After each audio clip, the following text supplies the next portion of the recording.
Boa noite, irmãos e irmãs, graça e paz, amém? Glória a Deus, feliz Páscoa. Diga para quem está do seu lado, a Páscoa é realmente feliz para quem tem Jesus, amém? Se você tem Cristo, a Páscoa realmente é maravilhosa. Glória a Deus, que noite maravilhosa, que dia especial é a Páscoa. Eu sinceramente não consigo acreditar que exista uma data mais especial, mais importante no calendário cristão do que a Páscoa. Ela fala da morte, fala da ressurreição, fala da dívida paga. A Páscoa fala do sangue derramado, a Páscoa fala da nova vida. Amém, irmãos? Então é impossível ter uma data que reúna tanta coisa assim num dia só. Suelen está trazendo que esqueci as coisas, né? Tá bom. Eles querem, agora está muito moderno as coisas, quer pôr microfone na gente. Não dá nem para falar mais coisa errada, porque eles gravam tudo. Glória a Deus, irmãos, que bom te encontrar aqui e que noite especial. Eu queria te pedir para aplaudir o Senhor pela vida desse pessoal do Ministério de Louvor. Não está maravilhoso? Meu Deus! Olha, eu estou impressionado. Estou impressionado assim. O pessoal conseguiu, o pessoal da mesa de som conseguiu, assim, prepararam algo tão maravilhoso para nós. Muito obrigado mesmo. Isso é demais. E assim, irmãos, a Páscoa, ela marca a nossa vida. Talvez você não saiba, mas a sua história, ela é marcada pela Páscoa. Quando no Antigo Testamento a Bíblia vai falar sobre a Páscoa ser estabelecida. É muito interessante porque quando a Páscoa é estabelecida, ele manda zerar o tempo. E ele diz, a partir de agora, o tempo passa a ser contado a partir da Páscoa. E vai ser dessa forma. Esse é o dia 1. Ou seja, o que houve antes da Páscoa não faz sentido. O que a gente chamou de vida antes de Cristo, na verdade, era uma sobrevivência. Não era vida, aquilo era morte. A nossa história sem Cristo, na verdade, não era uma história. A história só pode ser contada na vida de um ser humano a partir de Jesus. Antes disso, tudo é tentativa de sobrevivência. Por isso, na Páscoa é zerado. E agora, então, a partir da Páscoa, esse é o primeiro dia. Foi assim que o Senhor estabeleceu a Páscoa. Hoje é o primeiro dia das nossas vidas. Foi assim que Jesus, então, ao se levantar naquele domingo, declarou sobre todos nós, está começando agora. E começa agora para uma vida e uma vida eterna. Amém, irmãos? Glória a Deus pela quinta-feira. Na quinta-feira, tivemos então a Santa Ceia. Na sexta-feira, a morte de Jesus, às 15 horas, no último momento de sacrifício. No sábado, um sábado de silêncio. Mas o domingo, um domingo de vitória, um domingo de adoração ao Senhor. E hoje é domingo. Eu quero compartilhar com os irmãos. Todas as vezes que chega a Páscoa, é muito difícil, é desafiador para mim, porque eu fico tão mexido com a Páscoa, e é difícil vir aqui e tentar resumir tudo o que o Senhor tem falado com a gente em uma só ministração. Mas essa noite eu quero simplificar, eu quero resumir a uma só palavra aquilo que o Senhor tem gerado no meu coração a respeito de Páscoa. Então, convido você a abrir a sua Bíblia em João, no capítulo 20. João, no capítulo 20. Nós vamos ler esse texto e depois vamos citar tantos outros textos. Suelen já falou aqui a respeito do domingo. Ela leu aqui um texto sobre o domingo. A ressurreição de Cristo. Uau! As pessoas não podiam esperar, nem os discípulos estavam assim esperando muito. Mas ele cumpriu o que ele falou. Hoje nós já podemos estar à mesa, essa mesa que é o símbolo, mais uma vez, de uma comunhão, de uma entrega, uma renúncia, e é o símbolo também de que ele vai vir e vai vir nos buscar. Então em João, no capítulo 20, eu quero ler essa história narrada aqui a partir de João. Nós falamos tanto do João, não é verdade? Um mês todo falando do Apocalipse de João, o Joãozinho, nosso amigo Joãozinho. Você não vai querer dar um abraço nele lá no céu? Fala, cara, você marcou minha vida, hein? seu evangelho, suas cartas e aquelas cartas do Apocalipse. Olha, obrigado. Então vamos ver como é que João narrou. A partir do verso 15, diz assim, ó: E disse-lhe Jesus: Mulher, por que tu choras? A quem procuras? E ela, supondo que Jesus fosse o jardineiro, disse-lhe: Senhor, se tu o levaste, dize-me onde tu o puseste, e eu vou atrás dele, eu o levarei. Então Jesus disse: Maria. E ela, voltando-se, olha, só de ouvir o nome dela, ela já sabia. Voltando-se, ela disse: Rabone, que quer dizer mestre. E disse-lhe Jesus: Não me detenhas, porque eu ainda não subi para o meu Pai, mas vai ter com os meus irmãos. E diz a eles: Eu subo para meu Pai e vosso Pai, e para meu Deus e vosso Deus. Maria Madalena foi e contou aos discípulos que ela vira o Senhor e que ele lhe falara essas coisas. Então, naquele mesmo dia à tarde, sendo o primeiro dia da semana, pensa, irmãos, que era mais ou menos domingo de tarde, talvez a essas horas, estando fechadas as portas onde os discípulos, com medo dos judeus, estavam reunidos, chegou Jesus, colocou-se no meio e disse: Paz seja convosco. Você pode imaginar o susto desses irmãos? Aquela hora, portas fechadas, com medo da perseguição. Eles estão perseguindo todo mundo. Eu já falei com os irmãos sobre o contexto desse primeiro início aqui da igreja. Jesus aparece, eles estão de portas trancadas. De repente, no meio da sala, aparece ele, pá, e diz: A paz seja convosco. Eles devem ter assustado muito. E dizendo isso, mostrou-lhes as suas mãos, de um lado e de outro. Eu acho maravilhosa essa cena. Então os discípulos se alegraram ao verem o Senhor. E Jesus então disse novamente: Paz seja convosco. E agora, ouça isso: Assim como o Pai me enviou, eu os envio. Você percebe? E Jesus, ele tem então duas notícias para aquele povo. Na Páscoa, no primeiro dia, primeiro de tudo, receba a paz. O que está afligindo seu coração? Pergunta para quem está do seu lado: o que está roubando a sua paz aí? Não, então fala para ele assim: agora esquece, aquieta o seu coração. A primeira mensagem da Páscoa é: paz seja sobre seu coração. Amém? E quando ele falou paz aqui, irmãos, ele usou a palavra shalom. Receba a paz, assim, o ajuste na sua alma, o ajuste no seu corpo, o ajuste no seu espírito. Receba shalom sobre a sua vida. Mas em seguida, ele deixa claro: assim como o Pai me enviou, a partir de agora, eu envio vocês. Então Jesus está deixando claro que na Páscoa, nós recebemos a boa notícia. Na Páscoa, nós recebemos a paz que nós tanto precisamos. Precisamos de paz, amém? Mas na Páscoa, nós também recebemos a missão. Isso é muito importante. Porque às vezes nós paramos a mensagem no meio. Não, já recebi a paz. Eu vim no domingo de Páscoa na igreja, sabe? Porque eu sou evangélico. E eu vim receber minha paz. Talvez a mensagem seguinte. Por isso que ele deu paz antes. Porque a mensagem seguinte não era uma mensagem que naturalmente gerasse paz no coração dos discípulos. Porque eles estão trancados dentro de uma sala. Eles estão fechados com medo. Agora Jesus fala: pode ir, eu vos envio como meu Pai me enviou. Ele está dizendo: assim como eu fui enviado e morto, por essa causa, eu estou enviando vocês. Pode ir lá para fora. Vocês também vão morrer por causa disso.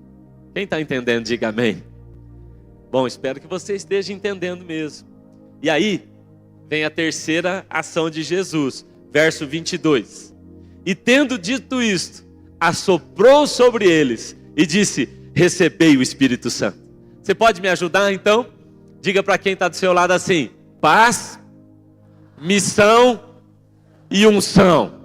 E agora sopra na cara desse irmão assim, ó. Isso. Receba o Espírito Santo. Alguém uma vez me disse assim: pastor, eu não gosto, no encontro com Deus, o povo fica soprando na cara da gente. Fala: irmão, a notícia que eu tenho para te dar é muito ruim, porque foi Jesus que ensinou a fazer isso aqui, ó. E ele soprou sobre eles e disse: recebei o Espírito Santo. É maravilhoso. Bom, A história segue aqui, você conhece. É Jesus então falando com os seus discípulos. Vamos orar mais uma vez? Feche os seus olhos. Irmãos, eu quero te pedir que você faça uma oração junto comigo aqui. Porque nós precisaríamos, sinceramente, de umas 3 horas aqui, agora, para poder tratar disso tudo. Então eu vou pedir que você ore agora, Espírito Santo, dá condição, de maneira resumida, disso entrar no meu coração como uma bomba. Que isso entre no meu coração de uma maneira resumida, mas que isso exploda dentro de mim, de maneira que venha gerar tanto fruto, tanta ação, tanto posicionamento, como nunca antes isso aconteceu na minha vida. Eu oro em nome de Jesus, Espírito Santo, que com toda liberdade o Senhor se mova entre nós. Amém. Amém. Irmãos, no ano de 2002, 2003, mais ou menos, final de 2002, eu e alguns amigos havíamos prestado vestibular na universidade em São Bernardo do Campo.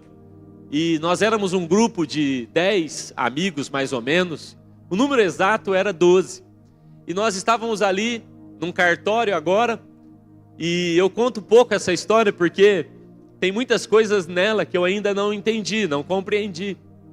Eu estava num cartório com esses irmãos, com esses amigos. E nós íamos fazer uma procuração para que um só de nós viajasse para São Bernardo do Campo, para fazer a matrícula de todo mundo. Então, ali conversando, quem vai? Eles falaram, Cezinha, podia ser você, porque você já conhece São Paulo, eu já tinha mesmo morado lá, quando servi na Jocum. Pô, você que conhece mais, nenhum de nós foi para lá ainda. Eu falei, então tá bom, eu vou.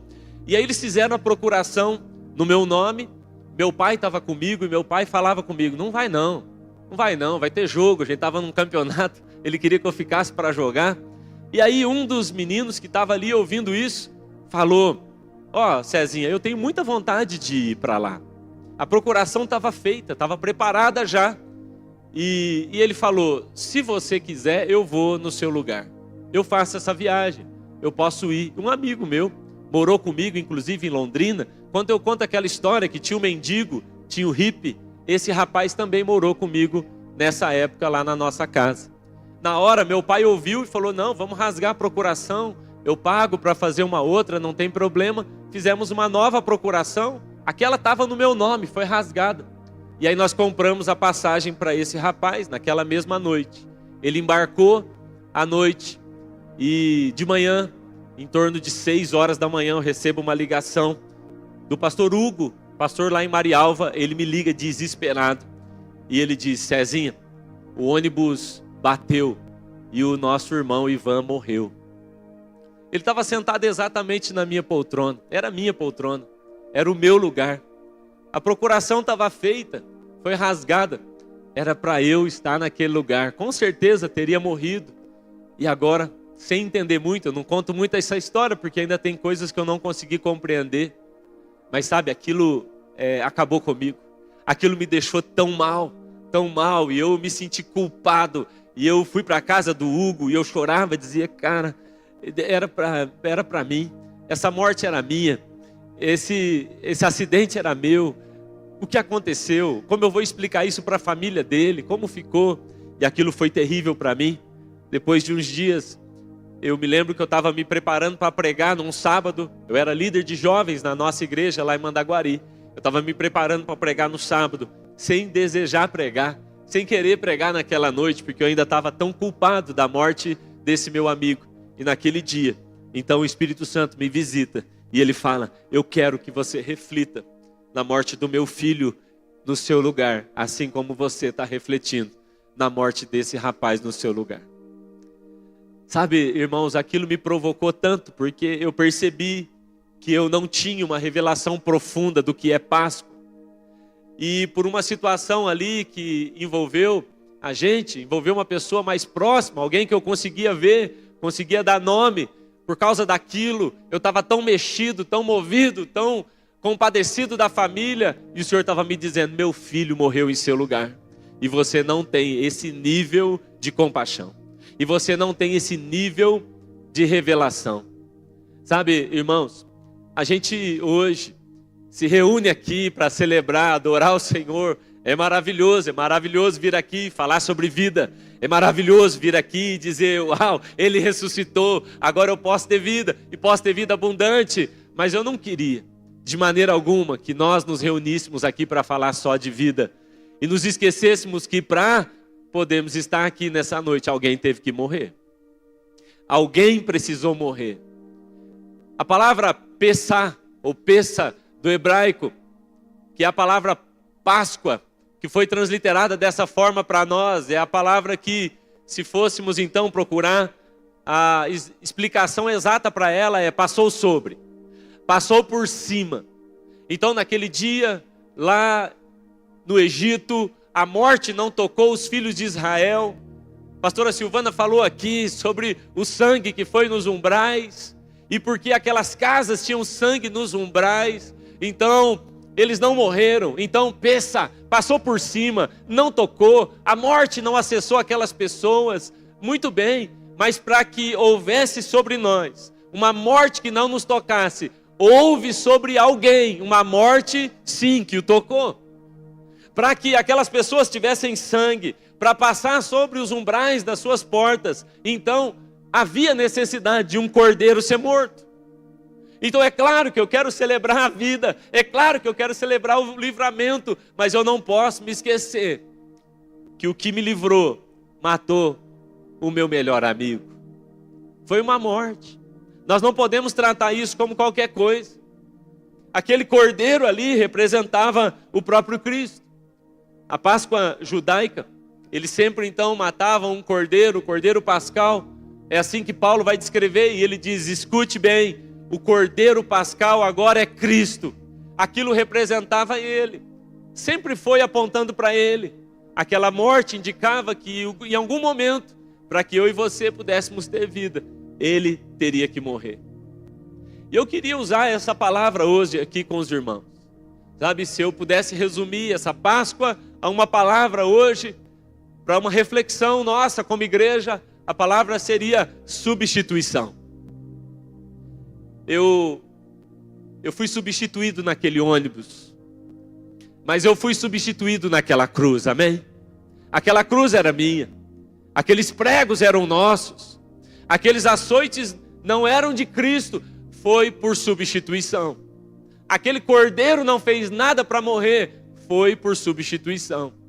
E desde o Éden, quando a gente encontra, a Bíblia toda vai falando sobre essa substituição, quando o homem peca, e ele tenta, por justiça própria, a Bíblia diz que ele se cobre, porque é sempre assim, o homem peca, e ele tenta resolver o seu pecado da sua forma, com a sua própria justiça, e ele se cobriu. Então a Bíblia diz que o Senhor se aproxima e diz, não é por sua própria justiça, eu estou levantando o Cristo, que será a sua justiça. Então o Senhor dá roupas de peles de animais, para que Adão e Eva se cubram.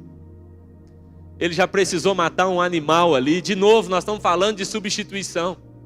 Sabe, aquelas peles que ele entregou, aquela roupa de peles de animais que ele entregou para Adão e para Eva, era a pele do cordeiro que havia sido morto antes da fundação do mundo. Pedro fala desse cordeiro morto antes da fundação do mundo. Apocalipse vai falar dessa morte. Sempre houve em Deus o desejo de uma substituição em relação à nossa morte. Você deve se lembrar de quando Abraão sobe o monte e ele leva o seu filho e ele está dizendo, meu Deus, o que eu tenho de mais valioso vai ter que morrer. A morte é o caminho. Eu subo a montanha para matar meus sonhos, para matar os projetos, para matar um futuro de uma geração. E quando ele chega lá, mais uma vez há uma substituição. E ele diz, não mata, não faça isso. Já um cordeiro preparado. E ele agora recebe substituição. Isaac não morre, porque quem morre naquele dia é mais uma vez um cordeiro. Então escute bem. Você está vivo, você tem a chance de viver, você tem a chance de ter a vida eterna, mas alguém precisou morrer. Há uma palavra que nós paramos de usar, que é uma palavra pesada, é uma palavra que nós usamos no contexto teológico, que é a palavra vicária. Você já ouviu essa palavra? Vicário. Vicário quer dizer literalmente substituição. Quando então alguém tinha sua morte decretada por morte vicária, era mais ou menos assim: o digno de morte é você, mas outra pessoa está assumindo a culpa no seu lugar. Então, na teologia, nós chamamos isso de morte vicária.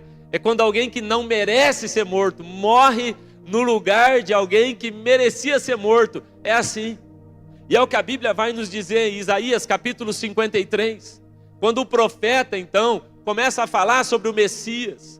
São as profecias messiânicas. Ele já está falando do que Cristo faria. E ele começa então dizendo assim: verdadeiramente Ele tomou sobre si as nossas enfermidades, e as nossas dores Ele levou sobre si. E nós o reputávamos por aflito, ferido de Deus e oprimido. Mas Ele foi ferido por causa das nossas transgressões, e Ele foi moído por causa das nossas iniquidades. O castigo que nos traz a paz estava sobre Ele. Olha o que Ele está dizendo: em nós teve paz, mas nele teve castigo. Em nós teve cura, mas nele teve enfermidade. Em nós teve livramento, mas nele teve dor. Isaías está dizendo: é assim que nós vamos reconhecer o Messias. Ele vai nos substituir, será dessa forma. E pelas suas pisaduras, nós então fomos sarados. Vicário significa substituto. Sabe, vicário significa que Cristo sofreu e morreu no lugar de pecadores, pagando a dívida que ninguém jamais poderia pagar. Então, 1 de Pedro, capítulo 2, verso 24. Pedro vai dizer: levando Ele mesmo em seu corpo os nossos pecados. Diga comigo, nossos pecados. Pedro está dizendo, Ele levou no corpo dele os nossos pecados. Não era dele, era substituição mais uma vez. Ele levou para que, mortos para os pecados, pudéssemos viver para a justiça. E pelas suas feridas fomos curados. Diga comigo, fomos curados. Olha para quem está do seu lado e diga assim: Ele trocou de lugar com você. Ei, irmão, 2 de Coríntios capítulo 5, verso 21. Paulo então está dizendo a essa igreja: aquele que não conheceu pecado, aquele que não conheceu pecado, Ele se fez pecado por nós, para que nele fôssemos feitos justiça de Deus. Sabe, de acordo com a Bíblia, a expiação vicária é uma descrição precisa do papel de Cristo em nossa salvação. 1 de Pedro, capítulo 3, no verso 18. Pedro agora vai dizer assim: porque também Cristo padeceu, uma vez pelos nossos pecados, o justo pelos injustos, para levar-nos a Deus, mortificado na verdade na carne, mas vivificado agora ou ressuscitado pelo Espírito. Irmãos, a palavra-chave para nós aqui hoje é a palavra substituição. A palavra-chave aqui para nós hoje é a palavra vicária. A palavra troca foi o que marcou a Páscoa. É assim, não tem como falar de Páscoa sem falar de substituição. Em Levíticos capítulo 16, fica aí de tarefa para você ler na sua casa. Levíticos capítulo 16, quando o Senhor está estabelecendo a expiação pelos pecados. Veja só que interessante. Então, ele levava diante do sacerdote, a Bíblia vai dizer isso, levava 2 bodes. Era assim que acontecia a expiação. Pode colocar para nós a imagem dos 2 bodes, depois você pode ler na sua casa, Levíticos capítulo 16. Então, a Bíblia diz que era colocado diante de Arão 2 bodes, dessa forma. E ali está o sacerdote. E sabe o que ele tinha que fazer? Era assim. Lembra que nós estamos falando de uma tipificação do que seria a Páscoa. Isso era a expiação, por isso nós falamos até hoje, o bode expiatório. Olha só, então era colocado diante do sacerdote 2 bodes. E ele lançava sortes. Eles jogavam lá um negócio para descobrir qual dos 2 seria o bode expiatório e qual deles seria o morto. Então, quando então caía a sorte sobre um, esse bode agora era morto. Esse morria. E o segundo bode recebia agora a imposição de mãos do sacerdote. E agora, recebendo todos os pecados, ele confessava os pecados em voz alta.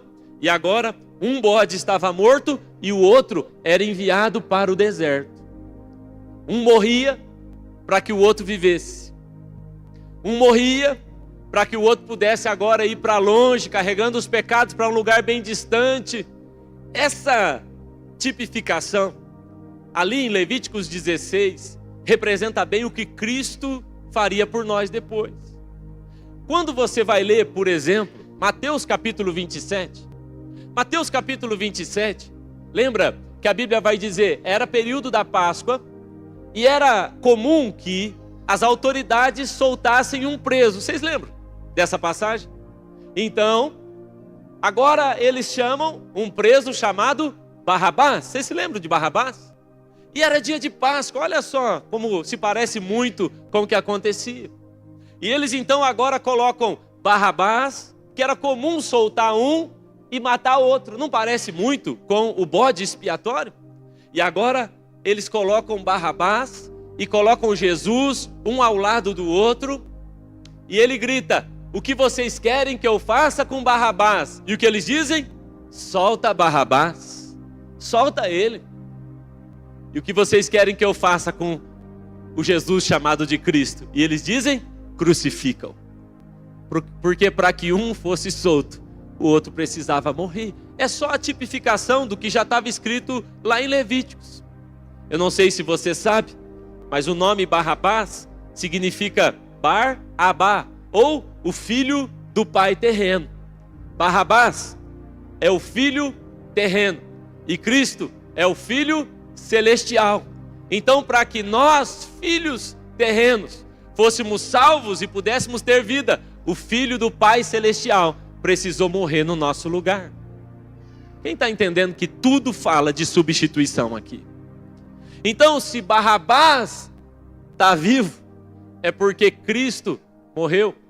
Se um bode está solto, é porque o outro foi morto para que esse pudesse ter vida. Ou seja, não há cristianismo sem substituição.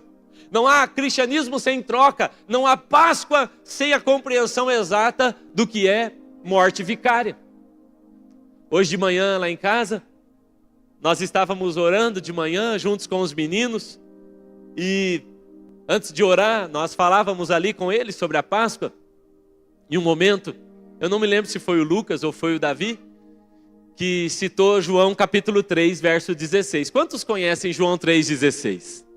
Porque Deus amou o mundo de tal maneira que deu o quê? Para que todo aquele que nele crê não pereça, mas tenha vida eterna. 3,16. Quem sabe o que está escrito no 15? A gente decora só a parte que a gente gosta. Quem sabe o que está escrito no 14? 3,14, 3,15. O 16 é a conclusão da história. E quando o Lucas citou esse texto, foi você que citou? De manhã, eu falei com eles exatamente isso. Claro, vamos falar da vida, vamos falar do Cristo que nos deu a vida, mas espera aí, vamos falar do 14? Vamos falar do 15? Porque a Bíblia vai dizer que assim como a serpente foi levantada por Moisés no deserto, vocês se lembram? Havia uma serpente havia uma praga de serpente, estava matando todo o povo de Israel. E no meio dessa mortandade toda, Deus dá uma orientação para Moisés. Você quer acabar com isso? Sabe como é que a gente acaba? Com a ação da serpente, matando o meu povo. A ação de Satanás, destruindo o meu povo. Sabe como a gente faz? Levanta, levanta. E eles levantaram numa cruz, levantaram ali, bem alto, uma serpente. E agora todo aquele que olhava para a serpente não mais morria e era curado. Então no versículo 14, João diz, então assim como a serpente foi levantada, assim também Cristo foi levantado em nosso lugar, para que agora então, todo aquele que olhar para ele na cruz, vai receber a vida. E então, a partir de agora você tem o versículo 16, dizendo, porque Deus amou o mundo, de tal maneira que deu seu Filho. Mais uma vez nós estamos falando de alguém na cruz para que outro possa viver. Era para nós termos ido para aquela cruz, mas Ele nos substituiu. E Ele falou, eu vou, olha para mim, e vocês terão vida. Amém, irmãos? Eu queria pedir que você fechasse os seus olhos só uns minutinhos. Ele trocou de lugar com a gente. Eu quero que você feche os seus olhos. E ouça o que eu vou ler agora, como uma carta de amor de Jesus para você. Essa é a constatação dessa troca. Então ouça bem. Jesus tomou a coroa de espinhos para que nós recebêssemos a coroa da vida. Jesus, no nosso lugar, foi punido para que nós pudéssemos ser perdoados. Jesus, no nosso lugar, foi ferido para que nós pudéssemos ser curados. Jesus se fez pecado com os nossos pecados para que nós pudéssemos ser justificados pela sua justiça. Jesus assumiu a nossa condição pecaminosa e ficou separado de Deus para que nós fôssemos aproximados de Deus pelo sangue de Cristo. Jesus assumiu a nossa natureza, tornando-se filho do homem, para que nós recebêssemos a natureza de Deus e nos tornássemos então filhos de Deus. Jesus provou a morte para que nós pudéssemos compartilhar da sua vida. Jesus se tornou maldição para que nós pudéssemos receber a bênção. Jesus suportou nossa pobreza para que nós pudéssemos compartilhar da sua abundância. Jesus carregou a nossa vergonha para que pudéssemos compartilhar da sua glória. Jesus assumiu a nossa angústia, a nossa tristeza e a nossa dor para que recebêssemos a sua gloriosa paz e o gozo do Espírito Santo. Jesus suportou a minha rejeição para que eu pudesse ter a sua aceitação e adoção diante do Pai. Jesus se tornou maldito para que nós recebêssemos as bênçãos da nova aliança. Jesus assumiu o nosso corpo terreno. Ele assume um corpo terreno para que nós pudéssemos receber no futuro um corpo celestial, incorruptível e imortal. Ele foi separado do Pai para que nós pudéssemos ser unidos ao Senhor. Jesus desceu à terra para que no futuro próximo, nós subamos aos céus com o nosso Pai eternamente. Amém? Você pode aplaudir o Senhor por isso?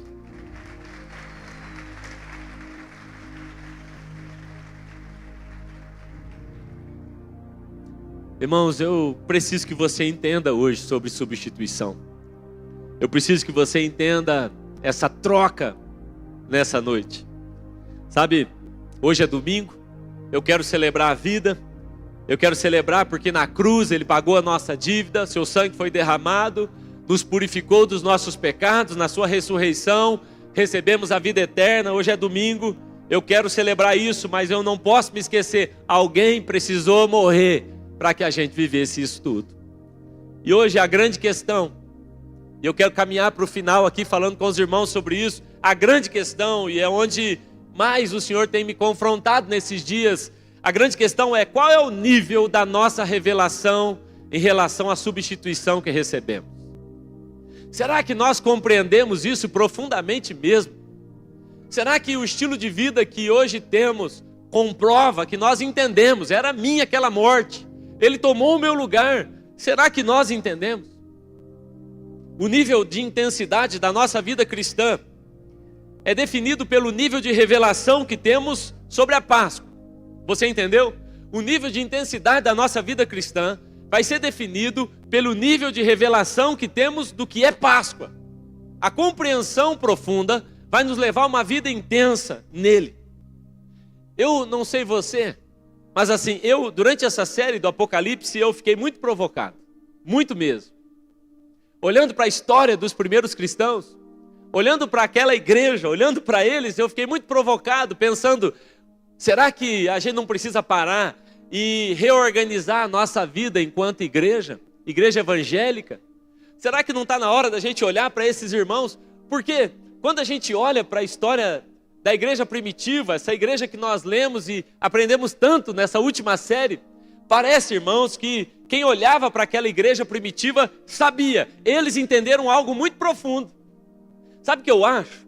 Estava muito fresco na memória daqueles caras. Eu acho que a revelação da morte, da substituição, da ressurreição, eu acho que estava fresquinho. Nós estamos falando ali do ano 40, do ano 90. Eu acho que eles ainda têm a imagem. João, ele viu Cristo morrer naquela cruz. Eu acho que está muito fresco. E por conta dessa revelação, eles estavam dispostos a morrer por Cristo. E por conta dessa revelação, eles estavam dispostos a viver como igreja, de modo que qualquer pessoa que olhasse para aquela igreja diria: eles sabem de algo que nós não sabemos. Tem uma verdade neles, há algo que eles carregam. Eu vejo nele algo tão profundo que eu ainda não tenho.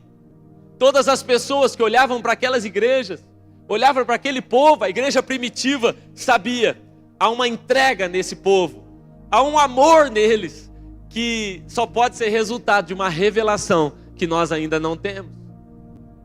Eu tenho pensado, irmãos, e nesses dias orando por essa mensagem, eu tenho pensado que nós precisamos de uma revelação mais profunda da Páscoa. Porque essa revelação profunda era para eu estar morto, não era para eu estar aqui. Os meus pecados deveriam ter me crucificado. O salário da morte era meu, não era dele. Essa revelação vai me levar a viver uma troca realmente como precisa ser. Porque sabe, hoje nós entendemos, na minha opinião, a troca de um modo muito limitado. E o modo limitado que eu acredito que nós entendemos troca foi só esse: Cristo tomou o meu lugar, ponto. Mas isso não é tudo quando se fala de cristianismo e evangelho. Não, houve uma troca, houve uma morte vicária, amém. Mas escute bem, irmãos, essa troca onde ele toma o nosso lugar, não foi tudo. Há um momento em que essa troca passa a ser agora correspondida. Há um momento em que eu digo para Cristo: bom, já que o Senhor morreu no meu lugar, agora eu vou viver para o Senhor. É essa substituição que eu quero desafiar a gente como igreja a experimentar aqui a partir de agora. Quando a Bíblia fala, por exemplo, Paulo, Pedro, João, quando eles vão falar sobre a substituição, é interessante, eles compreenderam de uma maneira um pouco mais ampla. Eles não vêm só no domingo bater palma, tomar ceia, comer do pãozinho, comer da erva e falar: ainda bem que ele morreu no meu lugar. Ufa, era para eu ter morrido, aleluia, não fui eu, ainda bem. Não, eles vinham para uma reunião como essa para dizer: bom, já que Cristo morreu no meu lugar, onde é que eu vou encontrar a minha morte por causa de Cristo também? Aquela igreja primitiva tinha compreendido alguma coisa que parece que nós perdemos de vista. Parece que hoje é entrar numa igreja para saber quais serão os meus benefícios, que tipo de lucro eu posso ter, qual é a maneira que Jesus vai resolver os meus problemas. E a gente trata a reunião, a igreja, o Cristo como um amuleto da sorte ou como um mordomo que pode fazer as minhas vontades. Mas aqueles homens na igreja primitiva não estavam pensando sobre isso. Você via aquelas pessoas morrendo e dizia: uau, o que ele entendeu que eu não entendi? As pessoas olhavam para João enviando cartas da ilha de Patmos e dizia: como ele pode continuar crendo tanto assim? Alguma coisa aconteceu. Tem alguma coisa acontecendo. Irmãos, o nível máximo de maturidade de um cristão não é quando ele compreende que Cristo morreu no seu lugar. É quando ele aceita que está na hora dele agora morrer pela causa de Cristo também. O nível máximo da nossa revelação e maturidade cristã não é quando eu aceito o perdão, não é quando eu recebo a morte vicária, não é só quando eu recebo a substituição e digo: uau, que bênção. Não, o nível máximo de maturidade é quando um crente diz: bom, agora chegou a minha vez de morrer pela causa de Cristo. Então, quando a gente vai ler as cartas de Paulo, por exemplo, em Filipenses, no capítulo 1, verso 21, Paulo vai dizer: porque para mim o viver agora é Cristo e o morrer é ganho.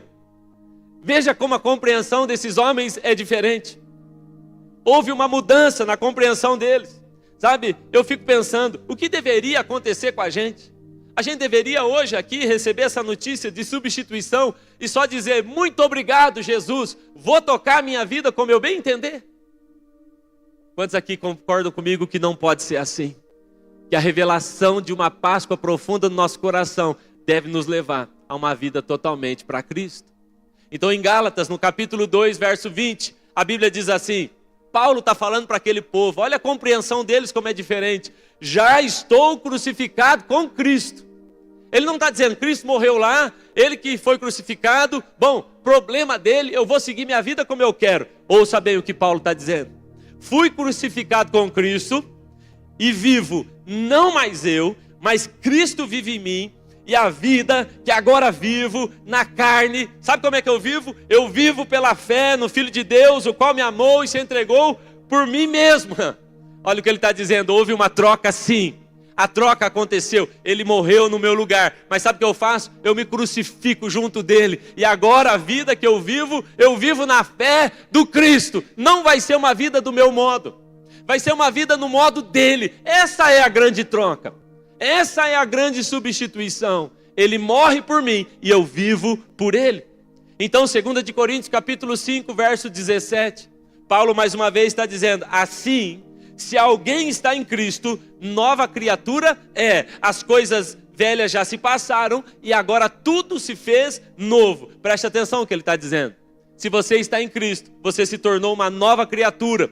Então agora tudo passou, as coisas se fazem novas, mas agora nós estamos em Cristo. Guarda isso. Eu não fui liberto dele, eu fui liberto para ele, para andar com ele, para andar como ele, para viver como ele e para morrer como ele morreu. Esse é o evangelho bíblico, é o evangelho radical. Eu procurei esses últimos meses estudar a fundo um pouco mais a história da igreja. A igreja no seu início, a igreja na sua segunda era, como chamam assim os teólogos, e eu assim tenho ficado muito constrangido. Eu tenho ficado constrangido porque, na minha opinião, a Bíblia fala que João estava ali, vocês viram o vídeo no início do culto, João estava ali vendo a crucificação, e ele olhando para aquilo, ele decidiu, eu não posso fazer outra coisa, a não ser morrer por causa dele também. É uma revelação. E todos eles, irmãos, é interessante, porque dos 12 apóstolos de Jesus, todos foram martirizados. Isso é uma mensagem para nós, sim ou não? É uma mensagem. Olha o que ele está dizendo para nós. O Cristo está dizendo a todos nós, ei, esse é o padrão. Esse aqui é o modelo. Você vai pegar os caras que andaram comigo pessoalmente, que talvez a gente pudesse pensar, bom, os 12 que andaram com ele, ele preservou, que eram aqueles que mais tinham amizade, estavam mais próximos dele. Olhe para quem está do seu lado e diga assim, quanto mais intimidade com Jesus você tiver, maior facilidade você vai ter de morrer por ele. Quem foram os primeiros a morrer por Cristo? Os mais íntimos dele. Um por um. Eles tinham uma convicção dentro de si. Ele não morreu no meu lugar para eu viver do meu jeito. Ele morreu no meu lugar para eu morrer do jeito dele. Tem alguma coisa acontecendo? Quem está entendendo isso aqui, diga amém. Irmãos, eu vim aqui hoje te dar a boa notícia e a maior notícia de todas. Cristo morreu no seu lugar. Ei, ele morreu como substituto, ele fez uma troca, claro, ele morreu de morte vicária, ele ressuscitou. Agora escute bem, a notícia não termina aqui. A decisão agora é decisão de viver essa vida, entendendo, compreendendo como Cristo deseja que eu viva. A gente está desperdiçando essa vida. Sabe, irmãos, eu estou assim preocupado. Eu estou preocupado que algumas vezes a gente tem que sentar e tratar de coisas com crente, com pastor, com líder, que são tão pequenas. Mas elas estão parecendo enormes porque perdemos de vista o morrer por Cristo. Perdemos de vista o sofrer por causa de Cristo. Perdemos de vista o não sou eu mais quem vivo, mas Cristo vive em mim. E aí a gente tem que sentar e resolver o problema, as causas dos irmãos, porque está doendo demais, porque falaram mal de mim. Eu digo, meu Deus do céu, irmão, deixe isso aí para lá, isso é nada. Nós merecíamos era a cruz, era ser queimado vivo, é o que aconteceu com os primeiros cristãos. Eles entenderam algo que a gente não conseguiu entender ainda. Chegamos em 2026, depois da morte de Jesus, e a nossa discussão agora é, que tipo de carro Jesus vai me dar? A nossa discussão agora é, Jesus conhece os meus haters? Eu falo para você, você nem tem hater, você só acha que tem. Não, esquece isso aí, irmão. O diabo está aplaudindo a gente distraído, porque os primeiros cristãos colocavam o mundo em pânico. O inferno entrava em pânico. Aqueles cristãos estavam prontos a morrer pela causa de Cristo. Não era uma preocupação mínima. Era sobre ele, era sobre a troca genuína. Nós temos aqui algumas imagens. Sabe como eles morreram? Diego me ajudou a montar aqui um negócio muito legal. Quer saber como eles morreram? Os primeiros cristãos, aqueles que viram a crucificação. O primeiro foi Estevão, você conhece a história.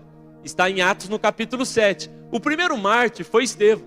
Atos 7, morreu apedrejado. Apedrejado, é assim que morreu o primeiro.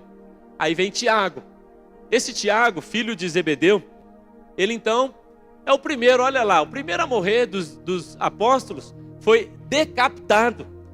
Ele foi morto assim em Jerusalém. E o segundo é Pedro.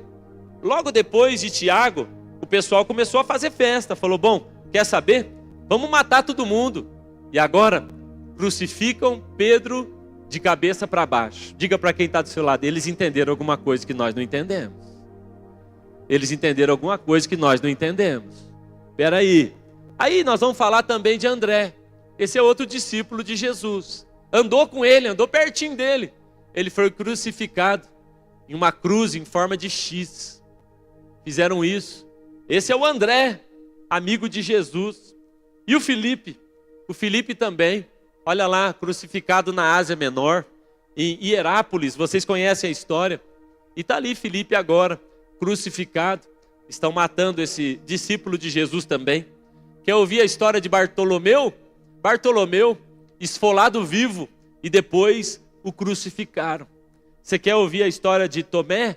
Tomé foi morto com uma lança na Índia. Está lá o Tomé, o amigo de Jesus, aquele a quem Jesus gastou tempo, investiu para falar com ele. E Mateus? Mateus talvez ele tenha poupado. Não, Mateus teve uma morte incerta, mas provavelmente foi martirizado e foi morto à espada na Etiópia. O Mateuzinho também. O Tiago, o filho de Alfeu, o Tiago menor, eles chamavam assim, foi apedrejado e depois foi morto com golpes de porrete. Como é que está o seu sofrimento, irmão? Está sofrendo muito hoje? Ai, pastor, meu problema é o Lula. Meu problema é o Bolsonaro. Ai, pastor, a minha crise, sabe o que é? Irmão, preste atenção. Não. A nossa crise é a não compreensão do estilo de cristianismo que foi proposto a nós. O estilo de cristianismo que foi proposto a nós é o seguinte: sai da rua pronto. Quando você vai para a rua, sai pronto para levar 2 tapas na cara. É o que Jesus falou. E se te derem um só, volta alegre. Foi um só. Mas se alguém bater no rosto, oferece a outra face. O cristianismo é radical, é substituição. Ele morre no meu lugar e eu agora decido viver para ele. Quem está entendendo, diga amém. Então vamos falar do quem mais que está faltando? O Tadeu, o Judas Tadeu, morto por flechas ou machado. O Simão, o Zelote, olha só, foi morto cerrado ao meio na Pérsia. Não foi uma serra-fita não, viu, irmãos? É um serrote, devagarzinho, rasgando ele pelo meio. Matias, aquele que foi substituto de Judas, morto, apedrejado e decapitado. Sobrou só o João que foi morto, uma morte tranquila, mas vocês sabem o que ele passou, sendo jogado em um latão de óleo muito quente. O que está acontecendo com o evangelho? Será, irmãos, que a gente foi ficando mimizento mesmo? Será que foi passando o tempo e essa distância desde a cruz, essa distância desde a morte de Cristo, será que não foi perdendo do nosso coração a revelação a ponto de agora qualquer coisa nos ofender? E tudo agora é motivo para eu deixar o evangelho e eu agora deixar de caminhar com Cristo ou ter comunhão com os irmãos, porque isso me ofende. O mundo está perigoso demais. Como que está perigoso? Onde estão as espadas? Onde estão as feras? Existe um cristianismo sendo perseguido em alguns lugares do mundo. Nós precisamos não só orar por eles, mas pedir a Cristo que nos dê a fé que esses homens têm. Sabe, existe uma parte da história da igreja e ela foi dividida, a história da igreja foi separada em épocas. O primeiro período, foi esse período que nós falamos aqui dos apóstolos, é chamado do período da igreja apostólica. E aí vem o segundo período, aí você diz assim, bom, passou o período da igreja apostólica, parou de morrer gente, né, pastor? Porque não parou não. Sabe o que aconteceu? O segundo período foi chamado de Era dos Mártires. É a época que mais morre gente. Até o ano 100 é a igreja apostólica. Do ano 100 ao 300, Era dos Mártires, ou a época da igreja perseguida. Que talvez você diga assim, pastor, o que aconteceu? Aconteceu com aqueles apóstolos, porque eles eram aqueles mais íntimos de Cristo, então eles tinham que morrer mesmo. Não, e a igreja que veio depois, que morreu também. Está todo mundo entendendo algo que eu acho que a gente precisa entender aqui nessa noite. Agora, deixa eu te falar sobre um número. Ouça bem esse número. No ano 100, a igreja cristã, ela tinha 25 mil membros. No ano 100, éramos 25 mil cristãos. No ano 300, o ano 100, 25 mil. No ano 300, 200 anos de perseguição depois, éramos 20 milhões de cristãos. O que aconteceu? Sabe como eles diziam? Tertuliano vai escrever no ano 200, dizendo, o sangue dos mártires é a semente dos novos crentes. Sabe o que ele está dizendo? Que o evangelho avança num ambiente onde crentes entenderam que morrer por Cristo é lucro. O evangelho avança e cresce, nós queremos ver um avivamento no Brasil, e se nós desejamos isso, irmãos, está na hora de crentes como nós, nos colocarmos nessa linha de frente, a um lugar de exposição, e dizer, Cristo, faz o que o Senhor tem que fazer na minha vida. A história vai contar sobre homens, mulheres que se entregaram, morreram por causa de Cristo, e eu queria te contar sobre tantos, nosso tempo não vai dar, mas eu queria falar de um. Deixa eu falar de um para você, pode ser? Deixa eu falar, eu preciso falar. Se eu não deixar, eu vou falar igual. A história fala de um cara chamado Clemente de Roma. Paulo cita ele em Filipenses. Eu não vou conseguir falar da história dele, mas amarraram uma pedra no seu pescoço e disseram, nega Jesus, Clemente. Nega Jesus, Clemente. Você é de família imperial. Você nasceu em Roma, nega Jesus. E Clemente falou, a morte para mim vai ser um lucro. Jogaram ele com a corda amarrada no pescoço. Mas sabe, eu queria te contar sobre a história de um cara chamado Inácio de Antioquia. Esse Inácio, e eu vou terminar com essa história, mas esse Inácio, ele, bispo na cidade de Antioquia, e ele foi discípulo de João. Ele conheceu Paulo, foi sucessor de Pedro no governo da igreja de Antioquia. Mas veja só, no ano 107, o governador Trajano, o imperador Trajano, ele condenou ele. E agora, ele está lá em Antioquia, e colocam ele em carruagens, e ele tem que viajar, ele foi condenado, ele tem que viajar até Roma, uma viagem longa. Inácio está fazendo a sua viagem. Essa história está escrita porque ele mesmo escreveu algumas cartas. São as 7 cartas de Inácio de Antioquia, você pode encontrar na internet. Vale a pena ler. Tem muita coisa boa, muita coisa que a gente tem que filtrar, mas tudo bem. Mas aconteceu, eu fiquei muito impressionado. Ele ficou sabendo que os discípulos dele, o povo, ele ficou sabendo que eles fizeram um plano para libertar ele. Olha só, bom, a carruagem está indo e eles pensaram, ou a gente liberta ele em Roma, ou a gente liberta ele no caminho. Não vamos deixar. É o nosso irmão, é o nosso pastor, discípulo de João. Vamos libertar ele? Irmãos, ouça isso, por favor. Ouça isso. Inácio ficou sabendo. E ele escreve cartas de dentro da carruagem, preso. Ele escreve cartas para eles. Então ouça o que ele escreve. Eu temo a vossa bondade, que pode me causar um grande dano. Pois vós podeis fazer com facilidade o que projetais. Mas se vós não prestardes atenção ao que eu vos peço agora, ser-me-á muito difícil alcançar graça diante de Deus.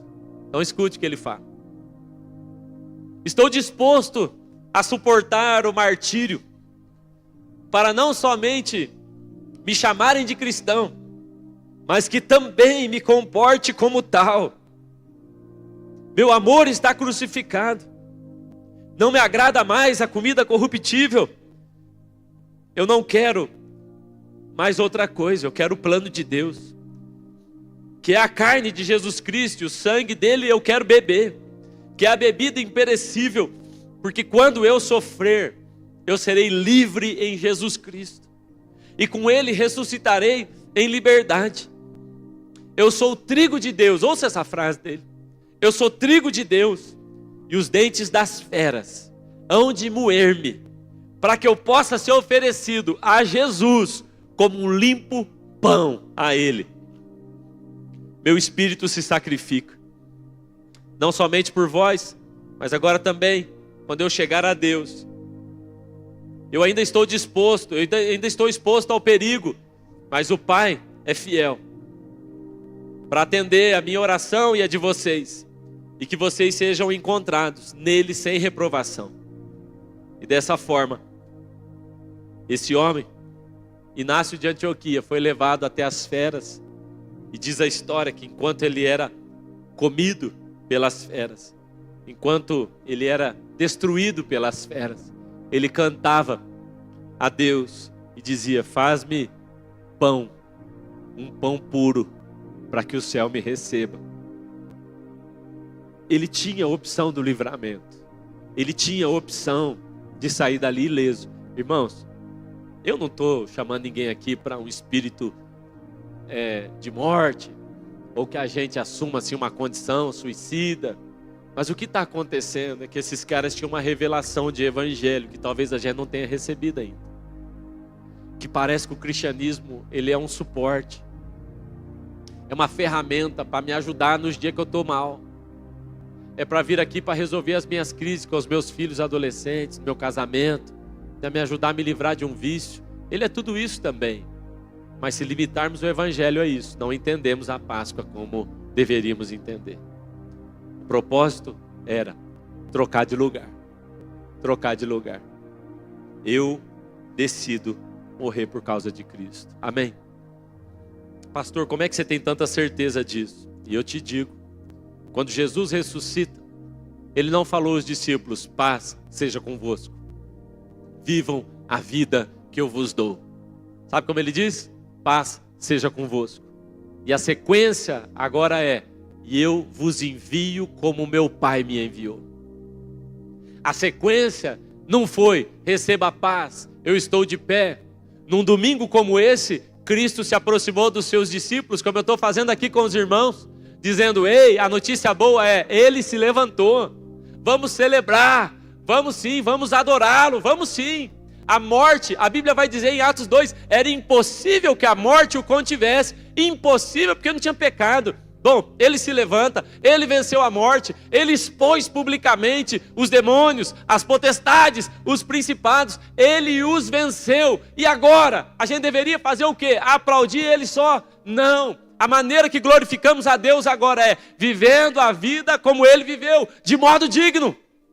Por que ele expôs publicamente o demônio, as potestades, para que agora a gente pudesse viver sem medo, o evangelho genuíno, entregue, um evangelho de renúncia, o evangelho para ele. Foi para isso que ele nos substituiu. Um é morto para que o outro viva, mas não é viver de qualquer jeito, é viver para ele. Quando Jesus ressuscita, e ele vai diante dos discípulos, você já percebeu que Jesus agora venceu a morte, que Jesus agora venceu todos os demônios, venceu todos os principados? Jesus ressuscita. Irmãos, a Bíblia fala que o último inimigo a ser vencido era a morte. Ele venceu tudo. Bom, quando ele se apresenta dentro daquela casa, a Bíblia diz que as portas estão fechadas. Ele atravessou paredes. Ele pode fazer o que ele quiser. A pergunta é: por que ele não tampou as cicatrizes da sua mão? Por que quando ele chega naquela casa, lembra? E ele apresenta, a Bíblia diz que ele mostrou suas mãos de um lado e de outro. Por quê? Se ele pode fazer tanta coisa, se ele já venceu tudo, não era mais fácil ele ter tampado aquela cicatriz e dito: ó, apareci, bom, tem mais nada, tô novo. Que parece que esse é o grande testemunho hoje dos cristãos. A teologia triunfalista. Ei, estou em Cristo e agora a minha vida não tem mais problemas. Sabe por que Jesus apresentou sua cicatriz naquele dia da ressurreição? Num domingo como esse, ele não veio para dizer, eu não sofri. Ele não veio para dizer, não doeu. Ele não veio para dizer, esquece os problemas. Eu venci. Ele veio para dizer, eu venci, minhas cicatrizes estão aqui. E a pergunta é, onde estão as tuas cicatrizes agora? Quais marcas você carrega no seu corpo, na sua vida, pela causa de Cristo? Onde é que está? Sabe, irmãos, de repente ficou pesado demais algumas coisas, porque ninguém mais quer ter cicatriz por causa de Cristo. Como é que eu vou liderar a célula, pastor? É mais um dia na minha semana, já está tão cheia. É porque eu sou empresário, como é que eu vou fazer? Eu preciso empreender. É que eu tenho filhos, eu não dá tempo. Sabe, como é que eu vou pregar o evangelho? Eu sou muito novo, eu ainda sou adolescente. Como é que eu vou fazer isso? Escute bem.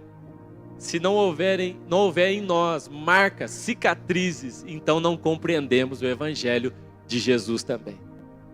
Nós vamos precisar carregar no nosso corpo as marcas, assim como ele carregou. Está aqui, ó. Está aqui no meu joelho, está aqui na minha mão, está aqui nos meus pés. Eu estou vivendo e por causa de Cristo tenho marcas profundas. Alguns não me compreenderam, outros se afastaram de mim, outros me rejeitaram. Em alguns lugares não fui bem aceito. Por causa da verdade, eu fui demitido. Estão aqui as minhas cicatrizes. Olha, eu ocupei o meu tempo por causa disso. Meu marido não entendeu, minha esposa não entendeu, meus pais não entenderam. A espada faz parte do evangelho. Ouça bem, foi o que Cristo falou. Não haverá um evangelho sem marcas, a não ser que o que você está vivendo seja qualquer outra coisa, menos evangelho. Vai doer, vai marcar. E será verdadeiro. E por fim, vai ser maravilhoso, porque quando ele vier nos buscar, ele vai vir e com ele virá também a recompensa a cada um por conta das suas obras. Amém, irmãos? Eu quero te convidar a ficar de pé. Essa semana, enquanto eu estudava sobre isso,